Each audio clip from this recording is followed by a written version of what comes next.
대선이 15일 앞으로 다가왔습니다. 더불어민주당 이재명 후보는 세대 공감을 주제로 서울 유세에 나섰습니다. 대한노인회를 찾은 데 이어 용산역과 영등포, 홍대 거리에서 유세를 이어갔습니다. 국민의힘 김문수 대선 후보도 노인과 청년 표심 공약에 나섰습니다. 대한노인회 간담회에 이어 청계광장에서 청년 공약을 발표했습니다. 이재명, 김문수 대선 후보의 개헌안을 두고 양당이 신경전을 벌였습니다. 민주당은 김 후보의 내란 사과 없는 개헌은 선거용 술수라고 비판했고, 국민의힘은 이 후보가 제안한 연임제가 장기 집권 시도라고 주장했습니다. 정치권 이슈에 대해 정당의 입인 대변인에게 직접 들어보는 여의도 스피커. 대선이 보름 앞으로 다가온 가운데 개헌과 빅텐트를 놓고 공방이 격화하고 있습니다. 강중약 지지율에 변동이 있을지 민심을 움직일 변수를 짚어봅니다.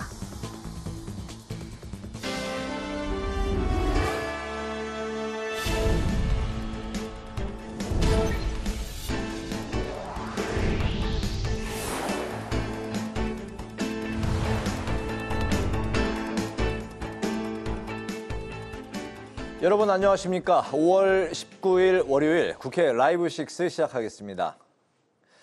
이재명 더불어민주당 대선 후보가 잇따른 지방 유세 일정을 마치고 오늘부터는 서울 지역 유세에 돌입했습니다. 노년층과 청년층을 두루 만나면서 세대 통합 메시지를 강조했는데요. 오후엔 최대 승부처로 꼽히는 서울 중심부를 돌며 정치인들의 편가르기와 분열된 정치를 비판했습니다. 이승지 기자가 보도합니다. 공식 선거운동 8일차인 오늘 이재명 대선 후보는 세대 공감을 주제로 서울 지역 표심 잡기에 나섰습니다. 대한노인회 방문을 시작으로 젊음의 메카인 홍대 유세로 마무리되는 일정. 세대를 잇는 다리가 되어 노년층과 청년층이 하나 되는 대한민국을 만들겠다는 민주당 선거 캠프의 고심이 담겼습니다. 이 후보는 대한노인회를 방문해 대한민국이 이 정도로 성장하고 발전하고 국제적으로 큰 위상을 갖게 된 것은 어르신들의 노력 덕분이라고 치하했습니다. 앞으로도 우리 선배 세대들이 가진 그 지혜와 해안들을 많이 후대들에게, 우리 후배 세대들에게 전수해 주시기를 부탁드립니다. 이 후보가 이어서 부동산 문제로 민감한 서울 용산구와 마포구를 찾았습니다. 이 후보는 수요와 공급의 원리에 맞춰 부동산 정책을 펼치겠다고 설명했습니다. 주택 공급이 부족하면 공급을 늘리는 방식으로 문제를 해결하겠다고 말했습니다. 이 후보는 또 용산역 유세 현장에서 더 이상 정치인의 편가르기에 휘둘리지 말자는 국민 통합 메시지를 강조했습니다. 이 후보는 정치는 정치인의 이념 실현 수단이 아니라 국민의 삶을 바꾸는 현장이어야 한다고 밝혔습니다. 특히 진짜 주인은 국민이고 정치인은 국민이 고용한 머슴일 뿐이라고 목소리를 높였습니다. 먹고 살기도 힘들고 미래도 불확실한데 대체 왜 이렇게 갈라져 싸우는 것입니까? 정치인들은 국민을 대리하는 일꾼들인데. 한편 이 후보에 대한 테러 위협 제보가 잇따르면서 민주당은 후보의 신변 보호를 위해 유세 현장에 양면 방탄 유리막을 설치했습니다. 국회 방송 이승지입니다. 이재명 후보와 마찬가지로 서울에서 유세 일정을 소화 중인 김문수 후보는 청년부터 노인까지 세대별 표심을 공략하기 위한 정책 행보에 집중했습니다. 김 후보는 이준석 후보와의 보수 단일화 가능성도 적극적으로 열어두는 모습이었습니다. 이소희 기자가 보도합니다. 지난주 영호남과 중원 지역 유세에 집중했던 김문수 후보. 오늘은 최대 승부처 서울에서 유세를 이어갔습니다. 먼저 대한노인회를 찾아 노인 일자리 확대와 취약계층 대상의 기초연금 인상을 포함한 노인 맞춤형 공약을 발표했습니다. 가족 간병 시 최대 100만 원의 간병비를 지원하고 치매노인 주간 서비스도 확대하겠다고 약속했습니다. 어르신들의 건강을 국가가 챙겨서 자식 눈치를 안 보도록 하겠습니다. 간병 지옥이란 말이 없도록 요양병원 입원 환자의 간병비를 지원하도록 하겠습니다. 또 성년의 날을 맞아 청년 세대를 타겟팅한 공약도 발표했습니다. 청계광장에서 청년 지지자들을 만난 김 후보는 기업 규제 철폐를 통한 일자리 확대와 일과 가정의 양립을 위한 유연근무제 활성화를 약속했습니다. 특히 최대 9년 동안 주거비를 지원하는 청년 결혼주택 공급을 강조했습니다.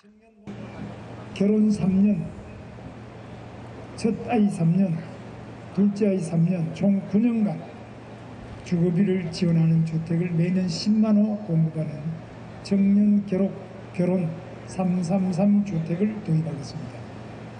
김 후보는 오세훈 서울시장이 마련한 약자동행 토론회에도 참석했습니다. 김 후보는 취약계층 교육 플랫폼 서울런과 저소득 가구를 핀셋 지원하는 디딤돌 소득이 전국으로 확산될 필요가 있다며 오세훈표 약자 정책을 수용하겠다고 약속했습니다. 한편 토론회에서 이준석 후보를 만난 김 후보는 연신 이 후보의 어제 토론이 훌륭했다고 추켜 세웠습니다. 김 후보는 이 후보와 같은 생각과 정책을 갖고 있고 다른 후보, 다른 당이라고 생각하지 않는다며 단일화 가능성에 여지를 남겼습니다. 내일도 김 후보는 영등포 쪽방촌과 강남 일대를 돌며 서울 유세에 집중합니다. 국회방송 이소희입니다. 이준석 개혁신당 후보는 국민의힘과의 단일화에 거듭 선을 그었습니다. 본인이 단 하나의 필승카드로서 이재명 총통 시대를 막아내겠다고 강조했습니다. 오다인 기자입니다. 오세훈 서울시장이 주최한 토론회에서 김문수 국민의힘 후보와 나란히 참석한 이준석 개혁신당 후보. 이 후보는 김 후보와의 단일화에 관심 없다는 입장을 거듭 밝혔습니다. 저는 김문수 후보님의 그런 진정성이나 아니면 나름의 보수 진영을 그 앞에서 선거를 치러보려는 그런 선의에 대해서는 전혀 의심하지 않습니다. 그것은 이길 수 있는 방식도 아닙니다. 이 후보는 김 후보를 훌륭한 분이라고 치켜 세우면서도 마지막으로 선거에 당선된 게 15년 전이라며 현실과 괴리가 크다고 지적했습니다. 따라서 이번 대선은 이준석과 이재명의 1대1 대결이 되어야 한다고 주장했습니다. 하지만 어제 토론에서 보여준 이재명 후보의 적반하장식 태도와 말문이 막히면 조롱하는 모습은 대통령감이 아니라고 맹비난했습니다. 그런 후보를 막아낼 단 하나의 필승카드는 이준석뿐이라며 이재명 총통의 시대를 막아내겠다고 힘주어 말했습니다. 국회방송 오다인입니다. 이재명 민주당 대선 후보와 김문수 국민의힘 대선 후보가 발표한 개헌안이 정치권 화두로 떠올랐습니다. 국민의힘은 이재명 후보의 개헌안에 장기 집권 의도가 깔려 있다고 지적했고 민주당은 개헌에 앞서 비상계엄에 대한 사죄부터 하라고 비판했습니다. 한규미 기자입니다. 이재명 더불어민주당 대선 후보는 4년 연임제를 중심으로 개헌 구상을 밝혔습니다. 대선 결선투표제와 국무총리 국회추천제, 그리고 검찰의 독점적 영장청구권 폐지도 주장했습니다. 대통령 거부권은 본인과 가족범죄 등에 대해 행사할 수 없도록 제한하겠다고 했습니다. 국민의힘은 이재명 민주당 대선 후보의 4년 연임제를 두고 장기 집권 의도가 깔려 있다고 날을 세웠습니다. 대통령이 2번 재임한 뒤 한 번 쉬고 다시 2번 재임할 가능성이 있다는 겁니다. 국민의힘은 권력을 나누는 것이 아니라 정치적 유불리를 계산한 개헌이라고 지적했습니다. 이재명 후보의 푸틴식 장기 집권 개헌, 국민은 속지 않습니다. 중임은 단 한 번의 재선의 기회만 허용하며 8년을 넘을 수 없지만 연임은 장기 집권을 가능케 하는 혹세무민의 단어입니다. 김문수 국민의힘 대선 후보는 2028년 4월 총선과 대선을 함께 치르기 위해 차기 대통령의 임기는 3년으로 하고 4년 중임제를 제안했습니다. 또 대통령에 당선되더라도 형사재판을 받지 않을 권리, 즉 대통령 불소추 특권을 완전히 폐지하겠다고 밝혔습니다. 국회 견제와 감시를 위해선 국회의원 불체포 특권과 면책 특권을 모두 폐지하고 국민입법제와 국민소환제를 도입하겠다고 주장했습니다. 민주당은 개헌에 앞서 12.3 비상계엄에 대한 사죄부터 해야 한다고 주장했습니다. 불법 계엄으로 내란을 획책하고 그 우두머리에 대한 헌재의 탄핵 인용을 김정은 독재국가에 비유하는 사람이 무슨 자격으로 개헌을 말하고 자유민주주의를 입에 담는단 말입니까? 연임제와 관련해 장기 집권 의도가 있는지 해명을 요구한 데 대해선 개헌 당시 재임 대통령에겐 연임제가 적용되지 않는다고 반박했습니다. 국회 방송 한규미입니다.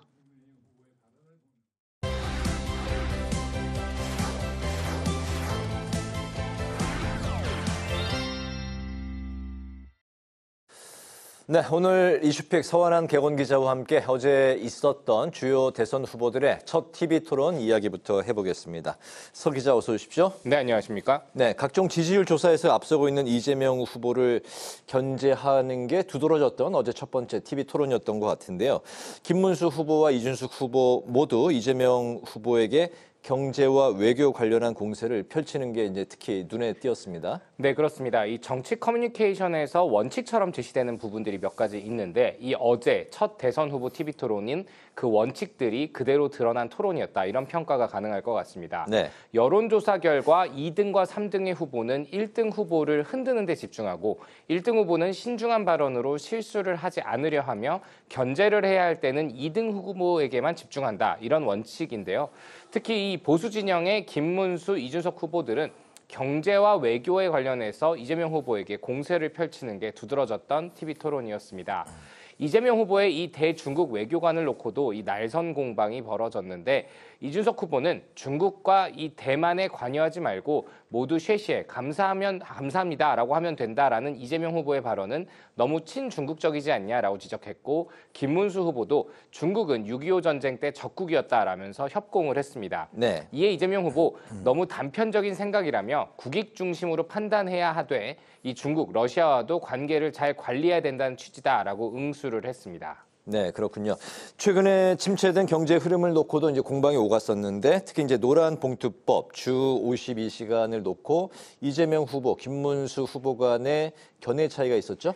네, 그렇습니다. 어제 이재명 민주당 후보가 이 김문수 국민의힘 후보를 향해서 대한민국 경제가 마이너스 성장 또 0%대 성장이 된 것에 대해서 책임감을 느끼냐라고 비판을 했는데 네. 이에 김 후보는 이 후보의 책임도 매우 크다라면서 맞받아치는 게 두드러졌습니다. 특히 김 후보는 이 당시에 윤석열 정부에서 근무했던 것을 감안해서 매우 죄송하게 생각하고 어려운 점이 많지만 이 후보의 책임도 매우 크다라면서 이 후보가 추진한 게 이 노란봉투법 또 중대재해처벌법이라면서 기업을 하기 힘든 법안을 추진했다라고 맞섰습니다. 특히 자연스럽게 이 노란봉투법을 놓고 설전이 벌어졌는데 김 후보는 이 후보가 대통령이 되면 노란봉투법을 또 밀어붙일 것이냐라고 물었고 이 후보는 대법원의 판례가 이미 필요성을 인정하는 법안이다라면서 이 국제노동기구도 다 인정하고 있는 부분이다라고 답했습니다. 또 이 후보와 김 후보 반도체 특별법에 52시간 예외를 인정하는 것을 두고도 충돌을 했는데요. 김 후보, 이 반도체 분야 52시간 예외 보장을 안 해주면서 어떻게 다른 나라와 경쟁을 하겠냐라고 물었고 이 후보는 고용노동부 장관답지 않은 말씀이라면서 맞받아쳤습니다. 어제 토론에서의 주요 발언들 유튜브 등 SNS에서 빠르게 확산이 되고 있는데요. 이 중앙선거방송토론위원회가 주관하는 이번 TV 토론은 오는 23일에는 사회 분야, 오는 27일에는 정치 분야 이렇게 두 차례가 더 예정돼 있기 때문에 이번 토론에 따른 이 유권자들의 반응을 토대로 각 캠프 모두 앞으로의 두 번의 TV 토론에 더 준비를 철저하게 할 것으로 보입니다. 네, 원래 이제 TV 토론이 갈수록 점점 더 그 논박이 뜨거워지는데 마지막 주제가 정치 분야 27일 가장 뜨거워질 것 같네요. 그 다시 등장한 개헌 이야기도 이제 해야 될 것 같은데 최근까지만 해도 개헌보다는 내란 종식이 우선이다 이런 이제 스탠스였던 이재명 후보가 깜짝 개헌 제안을 꺼내들고 나왔네요. 네, 그렇습니다. 이 정치는 타이밍이다라고들 하는데 이재명 후보의 이 깜짝 개헌 카드에 국민의힘에서 당황하는 게 노출된 어제 하루였던 것 같습니다. 네. 어제 오전 이재명 후보가 4년 연임제로의 개헌안 등이 담긴 개헌 추진 계획을 대선 공약으로 오전에 내놓았습니다. 대선 레이스 초창기의 개헌은요, 국민의힘의 공격 카드였습니다. 하지만 이 단일화 및 김문수 후보 확정 이후 잠시 개헌 카드가 주춤했던 상황에서 이재명 후보의 개헌 카드에 국민의힘이 당황하는 게 노출이 됐습니다. 당초 한덕수 전 총리가 개헌 빅텐트를 강조했던 만큼 김 후보는 거꾸로 다소 미온적인 모습이었는데 이 후보의 개헌 카드에 6시간 40분 만에 SNS에 글을 올리면서 맞불 개헌 제안을 내놓은 겁니다. 국민의힘의 이 김문수 후보의 개헌 핵심은요, 대통령 임기를 이번에는 3년으로만 단축하겠다는 겁니다. 사실 이는 한덕수 전 총리가 제안했던 것이기도 합니다.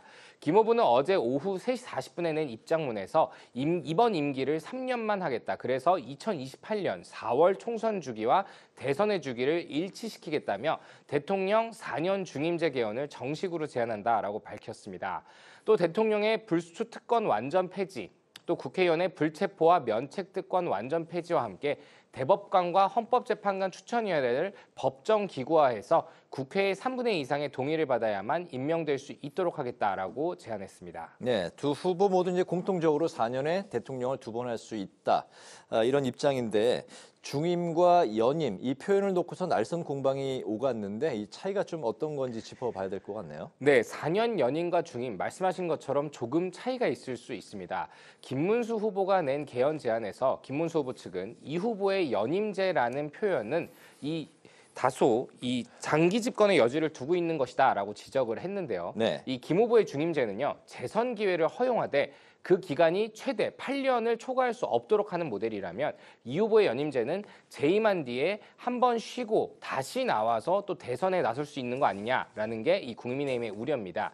일단 중임제를 택한 나라를 보면 미국이 대표적입니다.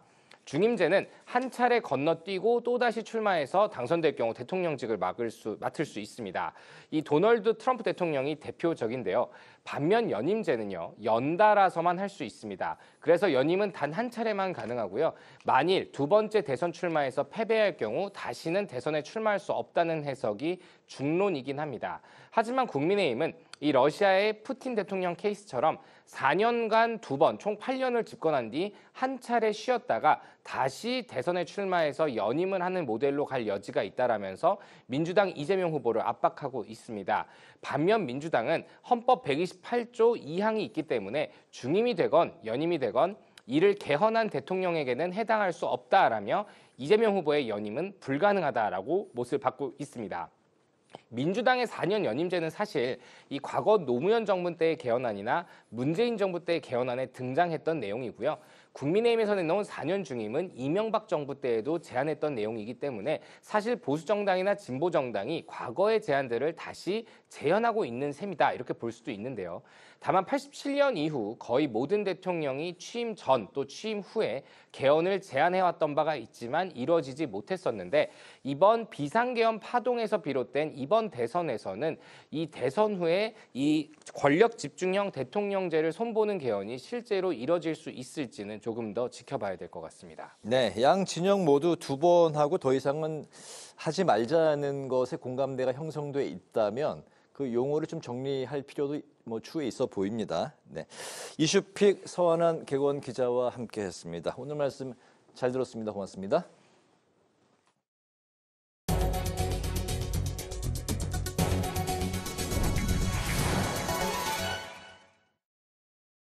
검찰과 공수처의 개혁 방향이 이번 대선 결과에 따라 달라지게 됩니다. 후보들의 생각이 극명하게 엇갈리고 있기 때문인데요. 검찰 사법개혁에 대한 후보들 시각을 김지수 기자가 짚어봤습니다. 대선 후보들의 10대 공약에서 가장 큰 이견을 보이는 부분은 바로 검찰개혁. 이재명 민주당 후보는 국민 통합과 민주주의 회복을 위해 검찰개혁을 완성해야 한다고 주장하고 있습니다. 특히 검찰이 기소권을 남용하는 경우 사법 통제를 강화하겠다고 공약했습니다. 정말로 수사를 기소하기 위해서 목표를 정해놓고 수사를 합니다. 증거를 조작을 해요. 사건을 아예 새로 만듭니다. 검사 파면 제도도 도입하겠다고 밝혔습니다. 탄핵이나 금고 이상의 형을 받은 경우를 제외하고 파면할 수 없도록 한 검찰청법을 개정해 다른 공무원처럼 검사도 파면할 수 있도록 하겠다는 겁니다. 이 후보는 온라인 재판 제도를 도입하고 대법관 정원을 확대하는 방안도 제시했습니다. 김문수 국민의힘 후보는 공수처의 무리한 수사로 인해 사법체계가 무너졌다고 비판하고 있습니다. 공수처를 폐지하고 헌법재판소를 개혁하겠습니다. 공수처의 수사권을 검찰과 경찰로 다시 이관하겠다는 내용입니다. 사법방해죄도 신설하겠다고 밝혔습니다. 허위 자료를 제출하거나 증인의 출석을 방해하는 등 법적 절차를 막는 행위에 대한 처벌 규정을 형법에 신설하겠다고 약속했습니다. 정치 권력을 악용해 수사나 재판을 방해하지 못하도록 하겠다는 의도입니다. 이준석 개혁신당 후보는 이미 지난 3월 공수처를 폐지하는 내용의 법안을 발의했습니다. 4년 전 공수처가 출범할 시부터 저는 공수처가 대한민국 형사사법 체계에 심각한 문제를 불러일으킬 것이라고 우려한 바 있습니다. 이 후보는 여가부, 통일부와 함께 공수처를 폐지하는 정부 부처 개편안을 10대 공약 중 1호 공약으로 발표했습니다. 검찰과 사법개혁에 대한 각 후보들의 공약과 시각은 제각각이지만 새 정부가 출범하면 극심한 변화가 불가피한 상황입니다. 국회방송 김지수입니다.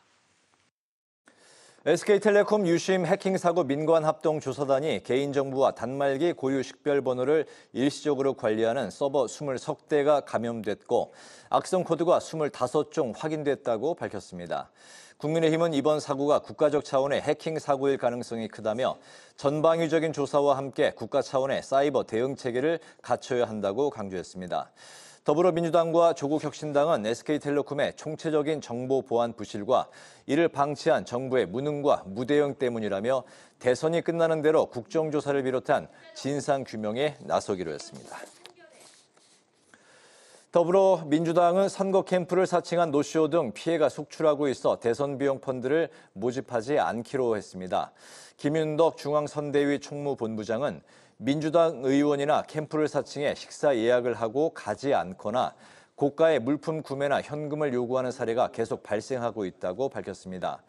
따라서 김 사무총장은 또 다른 피해를 막기 위해 대선 비용 펀드 발행을 취소하고 부족한 예산은 은행 대출을 받은 뒤 추후 선거 보전금으로 갚을 예정이라고 설명했습니다.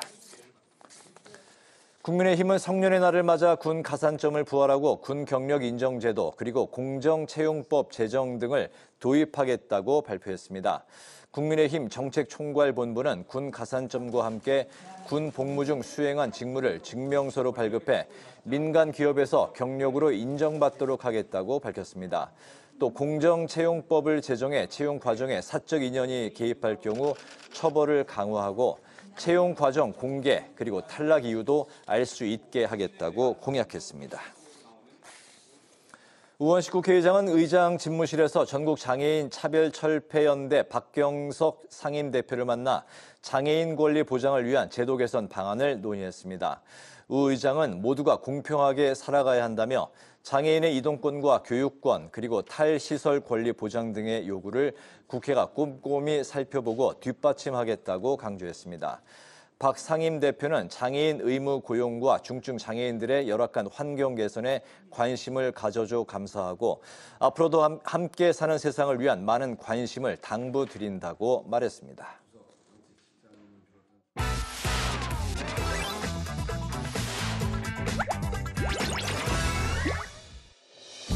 (5월 19일) 강아랑이 전해주는 정치권의 뜨거운 말말말 강아랑의 정치랑입니다.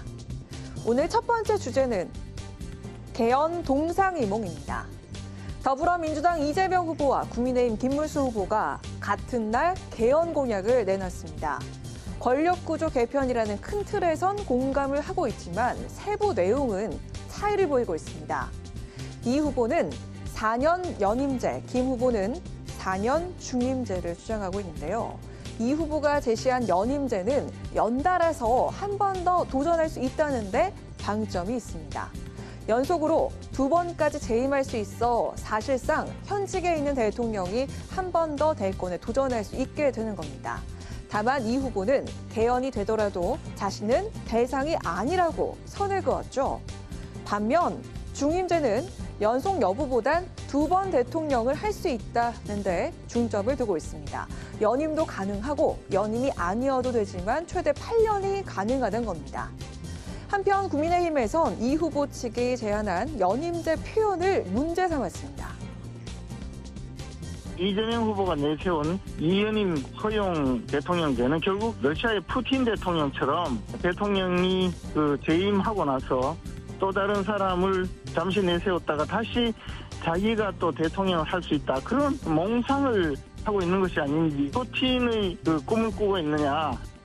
1회 한해서 연임할 수 있고 그 중간에 선거를 4년 함으로써 그 4년 동안의 이 정권의 평가를 통해서 국민이 다른 선택을 할 수 있다. 당선되고 개헌을 한다고 해도 이재명 후보는 이 5년 단임제의 마지막 대통령이 되는 것이지 이것이 이재명 후보와 연관이 되는 것이 아닙니다. 이게 삼척동자도 알 수 있는 이야기들인데 그런 것을 말꼬리를 잡고.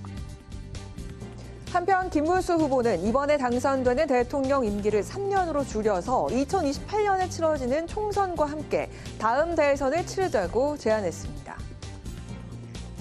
김문수 후보는 대통령 3년만 하겠다. 그 기간 동안 정치 개혁과 헌정 개편 마무리하겠다. 스스로 권한과 임기를 줄이겠다고 선언했습니다. 권력의 축을 다시 짜고 정치적 유불리를 계산한 것이 드러납니다. 그 진정성을 국민이 의심하는 것도 무리가 아닙니다. 선거를 이제 낙관하기 어렵고 비관적이기 때문에 극단적 제안을 또 하게 되는 것이죠. 임기 3년 단축이라고 하는 것은 결국은 극약 처방 아니겠습니까? 김문수 후보가 약자 후보라고 하는 것을 스스로 자인하는 거고요. 과거에도 개헌 공약은 있었죠. 내각제 개헌 역시 현실화되지 못했고요. 이명박 전 대통령의 4년 연임제나 문재인 전 대통령의 분권형 대통령제를 위한 추진기구 역시 논의가 흐지부지되면서 무산된 바가 있습니다. 과거에도 공약으로 제시됐던 개헌이 이번엔 지켜질 수 있을지, 새로운 헌법이 탄생할 수 있을지 지켜봐야겠습니다. 이어서 두 번째 주제는 노동정책 격돌입니다. 어제 제21대 대통령 선거 주자들의 첫 TV 토론이 열렸죠.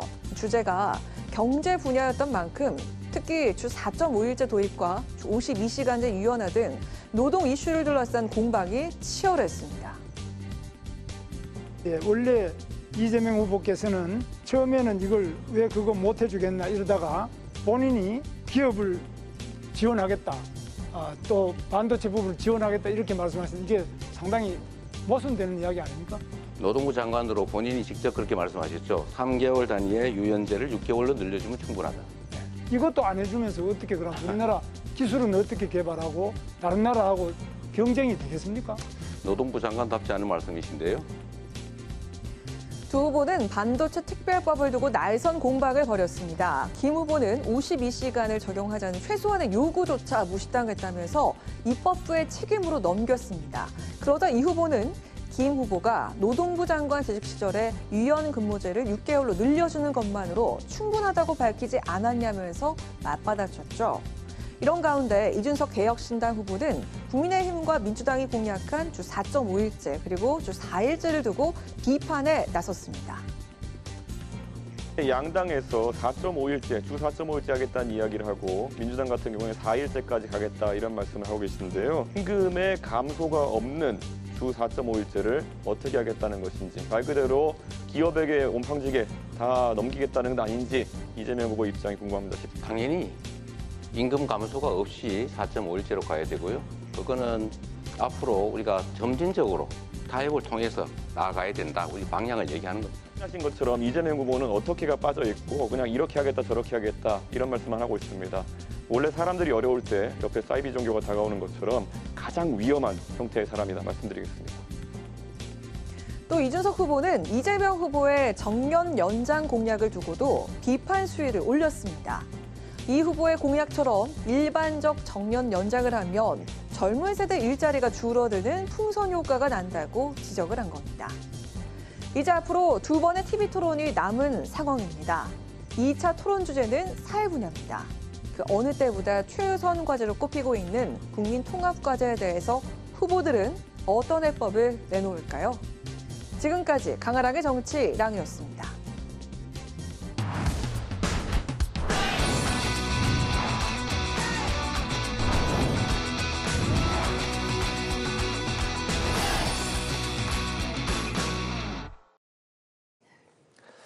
네, 정치권의 가장 뜨거운 이슈에 대한 입장을 양당 대변인에게 직접 들어봅니다. 여의도 스피커, 박경미 더불어민주당 대변인, 호준석 국민의힘 대변인 두 분과 함께하겠습니다. 어서 오십시오. 반갑습니다. 안녕하십니까. 네, 선거 중반전에 접어들면서 두 분의 역할이 당내에서 굉장히 크기 때문에 많이 좀 피곤하신 그런 상황인 것 같은데 오늘 또 생방송에 두 분의 열띤 토론 또 기대를 해보겠습니다. 어제 TV 토론 두 분 다 이제 지켜보셨을 텐데 첫 번째 토론이었기 때문에 전 국민적으로 또 많은 관심을 모았었습니다. 현재 그 여러 가지 각종 지표에서 좀 앞서가고 있는 후보와 쫓고 있는 후보들 간의 수성과 또 추격전의 공방 치열했다고 이제 평가를 받고 있는데 첫 번째 TV 토론 두 분 좀 어떻게 보셨는지 그 전에 또 이제 TV 토론도 진행자셨던 박경미 대변인께 먼저 좀 들어볼까요? 네, 이재명 후보는 안정적인 국정 운영 능력을 보여주면서 준비된 후보라는 인식을 주신 것으로 생각을 합니다. 제가 아침마다 지하철역에서 인사를 하는데요. 제가 강남병 지역위원장을 맡고 있고 오늘 산능역에서 인사를 했는데 지난주 며칠 전에 지난주 했을 때랑 오늘 분위기가 사뭇 다르더라고요. 네. 물론 TV 토론 한 번으로 인식이 달라졌다고 보기는 어려울 수도 있지만 훨씬 더 안정적인 신뢰할 수 있는 후보로 각인이 되지 않았는가 하는 생각을 해봅니다. 저는 이제 아침에 굉장히 분주한 출근이기 때문에 제가 먼저 악수를 청하거나 그렇지는 않고 저한테 이제 먼저 다가오시는 분들, 응원해 주시는 분들하고는 악수를 하는데 오늘 아침에는 악수를 굉장히 많이 했네요. 네. 그래서 어제 저녁에 TV 토론이 좀 영향을 미치지 않았는가 하는 낙관적인 해석을 해봅니다. 김문수 후보의 경우는 좀 준비된 발언을 읽기에도 바빠 보였고요. 또 좀 위험한 발언도 있었어요. 그러니까 소형 원자폭 폭탄이 떨어져도 원자로 반응 없이 뭐 안전하다, 자체 고장이 없다 이런 식의 발언을 하셔서 굉장히 그 정책에 대한 이해가 깊지 않으시다라는 생각을 평가를 했습니다. 그리고 이준석 후보의 경우는 이제 본인이 짜놓은 그런 프레임으로 상대방을 밀어넣고 규정해버리는 이제 그런 태도를 계속 보인 것이 좀 눈살을 찌푸리게 했던 것 같습니다. 네네. 호준석 대변인도 이제 당내 이제 후보들 간의 경선 과정에서 이제 토론회도 진행을 하셨었는데 좀 어떤 점이 좀 그 유독 눈에 띄는 장면들이 있었을까요? 네, 사실 이제 토론회 시작하기 전에 각 당에서는 시작도 하기 전에 벌써 논평을 다 써놔요. 우리가 제일 잘했다 이거. 답은 정해져 있습니다. 네. 누가 잘했다 이거 얘기하는 것은 사실 저는 큰 의미가 없다고 생각하고. 네.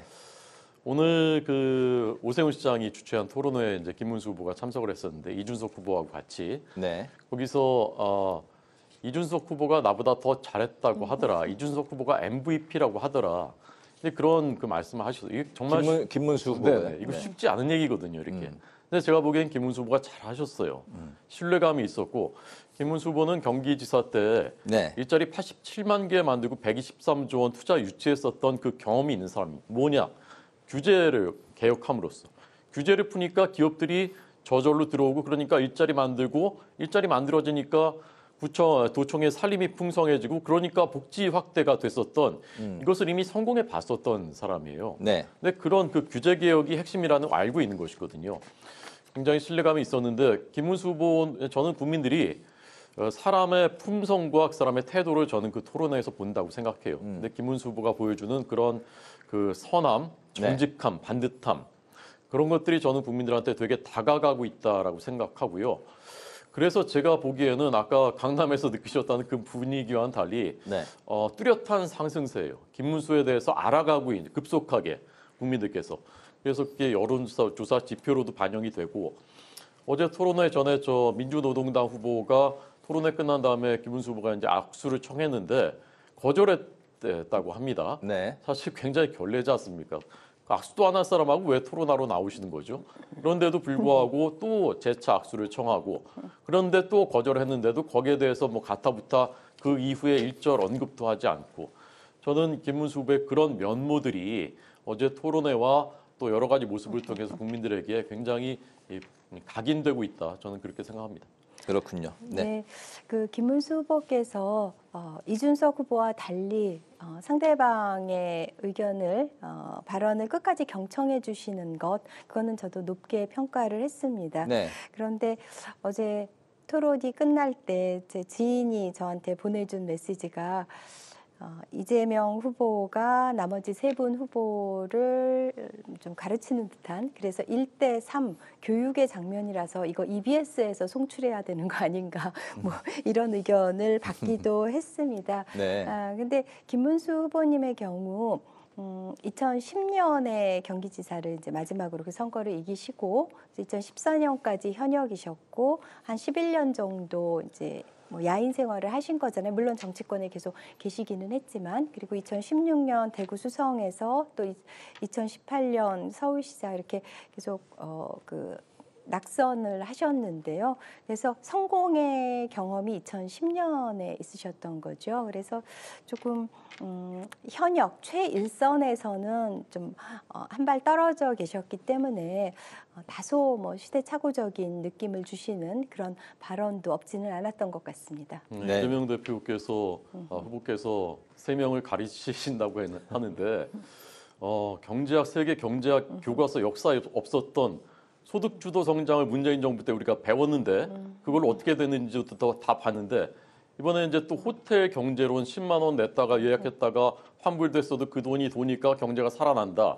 정말 이거 앞으로도 저는 이 세계 역사에서 못 들을 경제사에서 못 들을 것 같은데 뭐 그런 거 커피 원가가 120원이다. 끊임없이 편을 가르거든요. 자영업자 중에서도 또 편을 가르는 거예요. 그래서 경제 원리와는 정반대 방향으로 계속 가는 겁니다. 25만 원 돈 풀고 지역 화폐 찍고 그렇게 해서 경제 살릴 수 있다라는 것이거든요. 네. 그런 방향으로 가서 어떻게 된다라는 것인지 정말 국민들이 의아했을 겁니다. 알겠습니다. 그 호텔 경제학의 경우는 경제에서는 그만큼 이제 순환이 중요하다라는 것을 강조하기 위해서 좀 단순화해서 말씀하시는 가운데서 나온 발언이고 그거를 또 굉장히 공격의 빌미로 삼으시는 것 같고요. 커피 120원의 경우는 뭐 제가 여기서 다시 부연할 필요가 없을지는 모르겠습니다만 어제 후보도 또 그 말씀 전체 맥락을 보라고 말씀을 하셨잖아요. 그게 그 커피값 원가 원두 120원이 초점이 아니라 이 계곡 정비 과정에서 상인들을 설득한 거죠. 그러니까 닭죽하기보다는 좀 더 수익성이 높은 쪽으로 전환을 하면 어떻겠느냐. 그리고 그거를 위한 다른 제도들을 좀 정비를 해주고 그래서 국민들은 계곡 이용권을 더 보장받고 상인들은 또 수익이 높은 그런 어떤 상권을 보장받는 그런 윈윈의 제안을 하신 것인데 그 전체 맥락 중에서 커피값 원두 120원 이거에만 초점을 맞추고 그 대파 875원 이제 그거랑 등치시켜서 뭐 챌린지도 계획을 하고 계시다고 하는데요.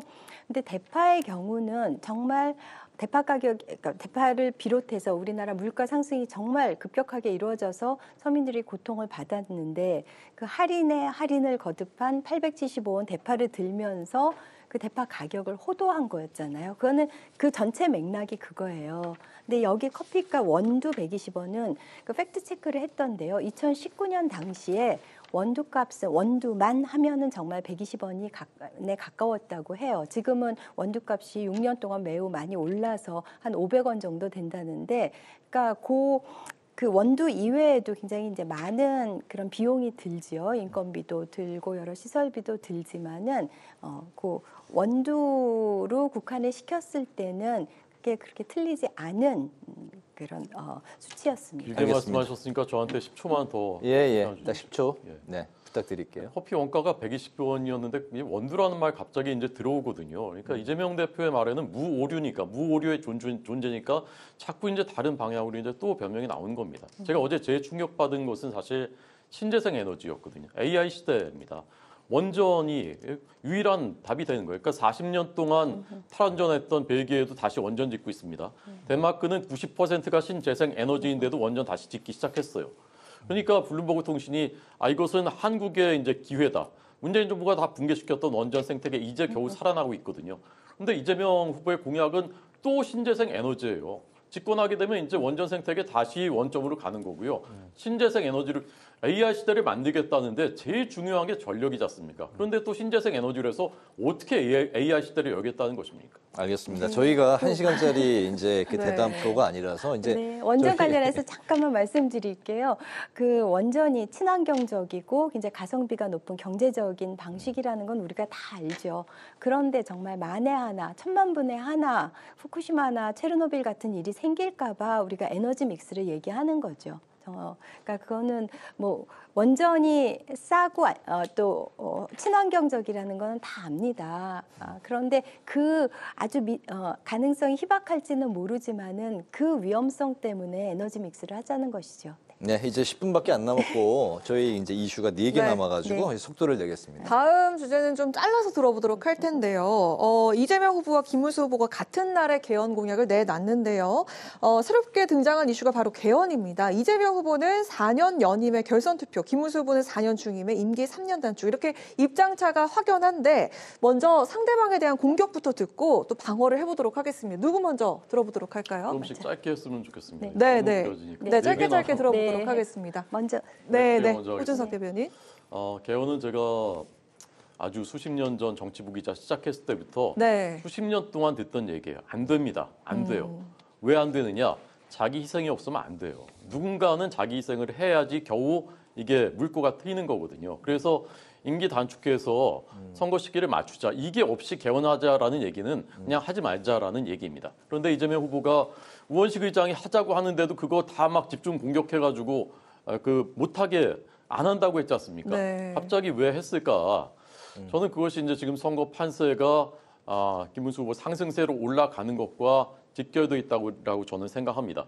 그런데 실제하겠다는 의지는 없는 거죠. 임기 단축하겠다는 희생이 없기 때문에. 두 번째, 4년 중임제가 최근 모든 개헌 논의에서 다들 쓰던 용어예요. 4년 연임제라는 말을 최근에 쓴 사람이 아무도 없습니다. 이재명 후보도 계속 4년 중임제 얘기를 했었어요. 갑자기 4년 연임제란 말이 나옵니다. 이상하게 생각하지 않을 수가 없어요. 그럼 여기에는 어떤 다른 의도가 있는 것이 아니냐. 그게 과하다고 하는데 최근에 이재명 후보와 민주당이 하는 것들을 보면은 우리가 상상치 못했던 일들을 현실로 막 만들고 밀어붙이거든요. 자, 그러면은 한 텀은 누군가 뭐 다른 사람이 또 하고 마치 러시아의 경우처럼 메드베데프처럼 그 다음에 또 이재명 후보가 또 나와서 그 다음에 또 할 수 있다. 그런 의심을 하지 않는다면 저는 그것이 굉장히 이상한 일이라고 생각합니다. 네, 박경민 대변인. 네. 김문수 후보가 상승세에 있기 때문에 개헌 이슈를 꺼냈다고 하셨는데요. 어제가 5.18이었잖아요. 근데 5.18 정신의 헌법 전문 수록하는 그거와 관련지어서 어제 5.18에 말씀을 하신 거고요.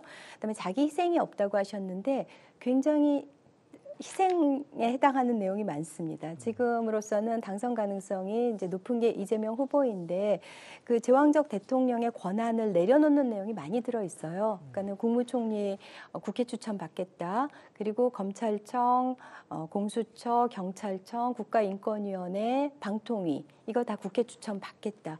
이런 것들이 또 감사원을 국회 소속으로 이관하면서 그건 벌써 이제 대통령의 권한에서 또 벗어나는 것이기 때문에 굉장히 그 권한 내려놓기를 많이 했기 때문에 희생이 많다.